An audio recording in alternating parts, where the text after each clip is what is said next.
Meus amigos, esse é um corte de uma live dessa semana. Perguntaram para mim especificamente sobre esse tema e eu emiti a minha opinião com lastro em fatos, em estatísticas. Então eu queria que você comentasse, não ideologicamente, que você esquecesse que é de direita ou de esquerda, e fizesse aqui a tua avaliação. Estou esperando os seus Pô, peraí, comentários. Pedro, Jorge. Cara, eu não queria entrar nesse tema aqui, porque, porra, sabe o que acontece? Olha, eu podia fazer, Pedro, uma explanação, porra, de meia hora, histórica, factual, sobre isso que você está falando, mas sabe o que que vai acontecer, cara? Isso aí vai gerar um inferno aqui no chat. Isso gera um inferno, se eu responder essa tua pergunta aí. Essa pergunta tem uma resposta lógica, clara e, como eu falei, factual, mas se eu responder, isso aqui vai virar um inferno. Porra, na época, o Lula, porra, era apenas um companheiro que não tinha nem saído ainda lá do interior do Recife e ido para São Paulo para liderar o sindicato.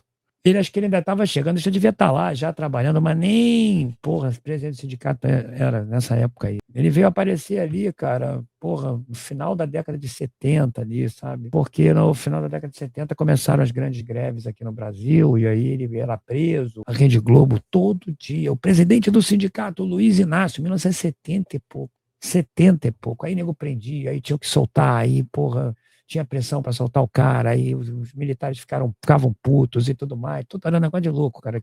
Então, a resposta que eu iria te dar, Pedro, nada tem a ver com o que eu quero aqui mostrar para vocês, que é a verdade. Mas para vocês não ficarem sem resposta, eu queria aqui dizer para vocês o seguinte, cara: a gestão militar, ela foi desastrosa para a economia do país. Desastrosa. Porque, como você não podia votar, existia o mesmo sentimento que, por exemplo, existia salvaguardadas as devidas proporções, da Palestina, Palestina livre, o mesmo sentimento que deve existir ali na sociedade iraniana de querência de libertação daquele regime que tolhe liberdade, que é o regime dos ayatolás.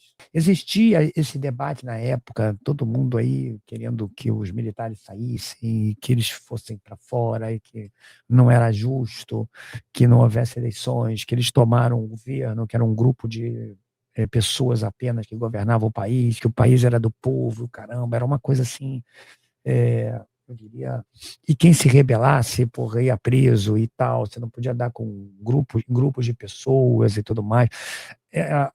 Essa ditadura, claro que você não pode falar isso para pessoas que perderam, né, parentes nisso, você não pode falar. Mas a verdade é que ela foi, ao menos transparentemente, menos sangrenta do que lá no Chile, do que na Argentina, onde houve sangue. Aqui também teve, tá?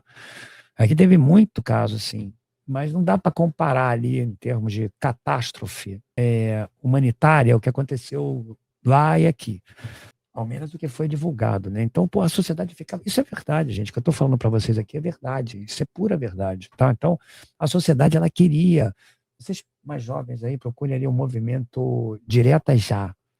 O Brasil lutando muito em 85 para que houvesse as eleições diretas para presidente da República, uma vez que os militares decidiram sair do poder, através do general Figueiredo. Eles decidiram que eu saí do poder. Ou você tinha as eleições diretas, ou você tinha as indiretas. Aí, a emenda Dante de Oliveira, que era um deputado, ela acabou sendo barrada no Congresso. Então, não houve eleições diretas. E aí disputaram ali o Tancredo Neves junto ao Paulo Maluf. O Tancredo ganhou, que é do Aécio Neves, foi aí que ele começou a ficar conhecido, porque ele ficou doente, aí toda hora aparecia lá o Aécio na televisão, com a doença do avô e tal. E o Tancredo, que havia escolhido o Sarney para ser vice, o Sarney, que era de um outro partido até, que era do Arena, Sarney era do Arena, PDS, e o Sarney entrou, muito bem intencionado o Sarney, viu? Ele acabou entrando como presidente da República, porque o Tancredo morreu antes de tomar posse. Então, a partir dali houve uma série de planos econômicos, etc. Mas para poder amenizar a situação de inconformidade com o, a situação, ou seja, de que você não votava, de que era sempre um militar que era escolhido ali para poder gerir o país, aquela coisa toda, não é? Para poder amenizar, o que era estratégia dos governos militares? O gasto, dos gastos. Claro que era, Ana, mas com o Sarney a inflação era galopante, lógico, pô, isso era uma herança imediata que ele recebeu, né, cara? Lógico, pô, que era. Obviamente que era. Ele recebeu essa herança, era uma herança maldita. Existe um termo chamado inércia inflacionária. Vocês podem buscar aí, que é exatamente aquilo que existe de inflação carregado por uma inflação já pré-existente. Então, o cara pegou aquilo ali e acabou, naturalmente, sofrendo as consequências daquela história. Então, o que eles fizeram, os governos militares? Eles começaram a gastar muito. Tomou muito dinheiro emprestado. O Brasil devia pra caramba. Para quê? Para poder, durante um tempo, confortar a sociedade. Aí o Brasil passou por um período chamado de milagre econômico. Vocês escrevam ali, o milagre econômico, mas aquilo ali tinha uma conta para ser paga, que foi paga depois. Aí vieram para cá muitos argentinos, vieram para cá muitos paraguaios, uruguaios, em busca da riqueza, porque o Brasil começou a ser supracitado como um país cuja economia crescia muito, mas crescia como? Se endividando, entendeu? É como se você, por exemplo, separasse da tua mulher hoje e você quisesse ali o amor dos teus filhos, quisesse a predileção dos teus filhos, e você começasse a gastar, se endividando, dando presente para eles, viagens. Pô, eu quero meu pai. Uma hora, porra, a dívida explode. E uma hora a dívida explodiu. Explodiu no colo do Sarney, que decretou a moratória. O que é moratória? Calote. Aí o Brasil se fude de vez. Porque aí o Brasil já não era mais financiado. Ou quando era financiado, ó, tu quer? Beleza, mas ó, olha o tamanho da taxa de juros que eu vou te financiar. Aí fodeu, malandro. Aí a inflação, ela descacetou toda. Por quê? Porque a conta, ela veio a ser paga. Tinha que ser paga. Né? Isso foi uma merda. Na verdade, foi um período perdido no país. Perdido. E só para vocês, cara, entenderem, só para vocês, o próprio Bolsonaro, ele era alguém que não se conformava com certas situações de autoritarismo. Australopibebo mandou militar. R$20,80. Só para vocês entenderem isso. Sarney não era um jogador do Botafogo? Sai fora, rapaz. Não é Sassá, não, desgraçado. É Sarney. Só para vocês entenderem, o próprio Bolsonaro, ele se rebelou contra isso, né? Ele se insurgiu contra essa história também. Aí vocês vão dizer que não. Claro que sim, ele foi expulso, né? Ele foi retirado dali, porque ele se sublevava. O cara se sublevava. Ele era um rebelde. Na visão do próprio militarismo, ele era um péssimo militar. É o que o Rodrigo está aqui. O Bolsonaro foi expulso do exército por insubordinação. Foi isso que aconteceu. Ele também. Então, não dá para negar isso. Tudo que eu estou dizendo aí não tem nada a ver com direita e esquerda. Eu estou falando para vocês de fatos. Entendeu? É fato. Isso que eu estou falando é fato.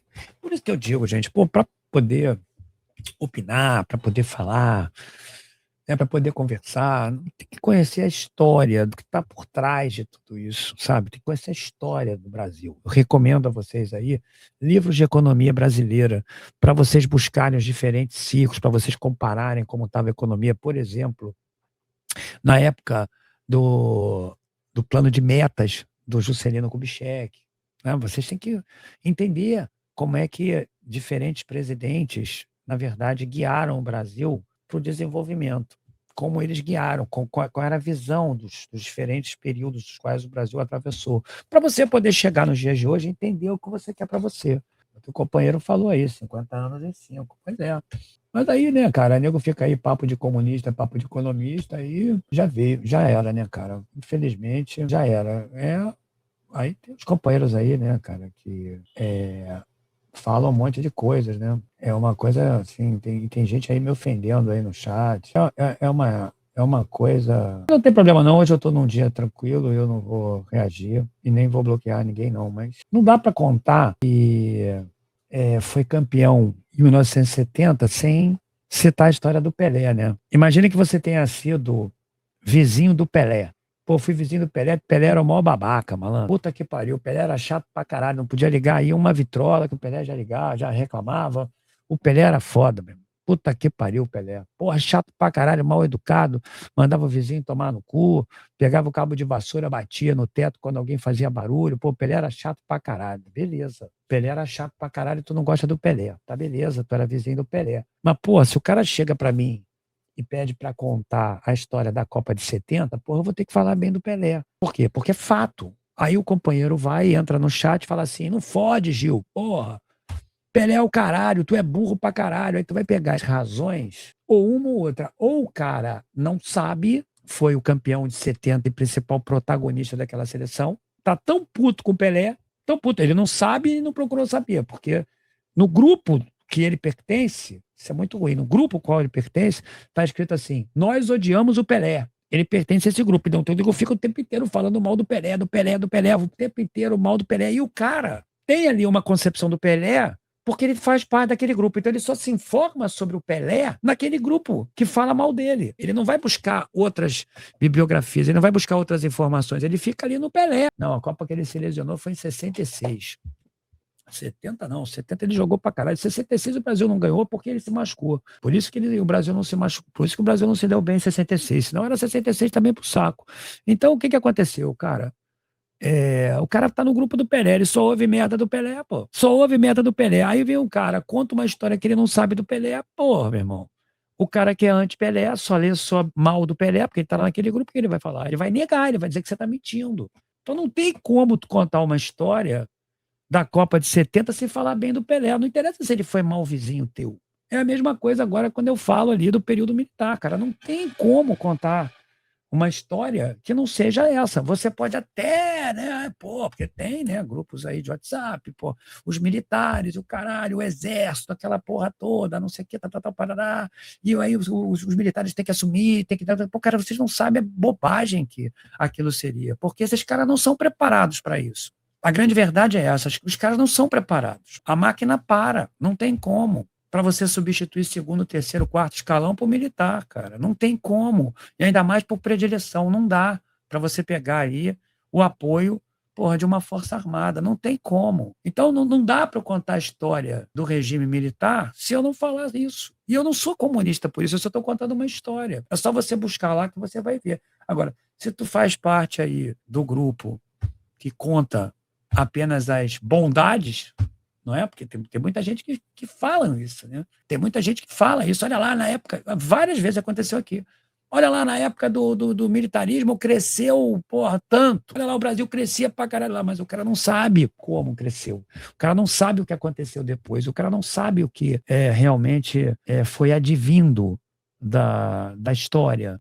O que foi suscitado, inflação galopante, anos e anos do Brasil perdendo oportunidade de investimento porque a economia era desplanejada e tal, até que cunharam o Plano Real. A verdade é essa. Pô, eu quando eu chego aqui falo, pô, cara, não tenham dúvidas. O melhor presidente da história do Brasil, para mim, foi o Fernando Henrique. Eu falo com lastro e fato. Só que o cara odeia o Fernando Henrique. O cara de direita. Por quê? Porque o Fernando Henrique votou no Lula. Aí o cara odeia o Fernando Henrique, mas o Fernando Henrique, porra, foi o cara que estabilizou tudo. Hoje, se tu tem uma inflação controlada aí de 4,5%, 5%, você deve a Fernando Henrique, caramba. E ninguém quer contar essa história. Agora, pô, tu tá num grupo, o cara votou no outro lado e tal. Aí o que acontece? Tá o outro aí rindo, o Alisson, tá rindo, mas foi o cara que estabilizou o país. O cara que...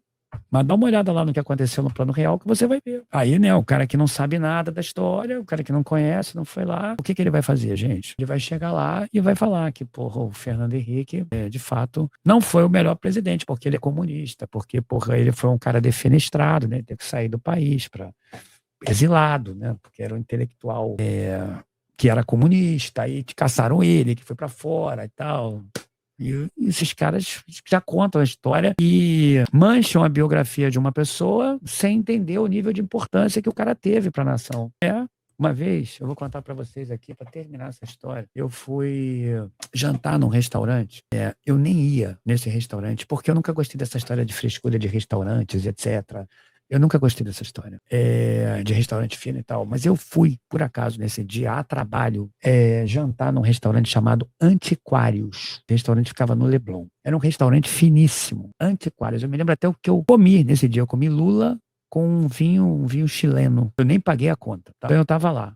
Nesse dia à noite, quem estava lá no Antiquários era o Fernando Henrique, já fora da presidência, né? Já era o Lula, o presidente da República. Isso aí deve ter sido, gente, por volta de 2004, por aí, 2003 ou 2004. Foi logo depois que ele saiu do governo. Cara, eu fiz questão de ir lá na mesa dele, cumprimentá-lo. Não fui na mesa, né? Quando ele levantou, eu falei assim: presidente, lamento lhe atrapalhar, mas eu só queria apertar a sua mão e agradecer por tudo que o senhor fez pelo Brasil. Eu fiz isso. fiz isso. Apertei a mão dele, ele apertou a minha mão e falou assim, muito obrigado. E eu deixei sair. Rapidamente eu fiz, cara, porque realmente ele foi um cara muito, muito importante para o Brasil, entendeu? Muito importante, sabe? Muito importante. Então, vocês aí estudem essa história toda e depois me contestem pelos fatos, não por esses quais vocês estão acostumados a lidarem aí, né, cara? Porque, pô, é muito ruim você não conhecer ali a tua própria história, né, cara? É uma coisa assim, realmente que configura uma perda de oportunidade enorme de você ser um cidadão mais pleno. Não se pode negar, companheiros, os fatos, cara, porque negar os fatos é muito ruim.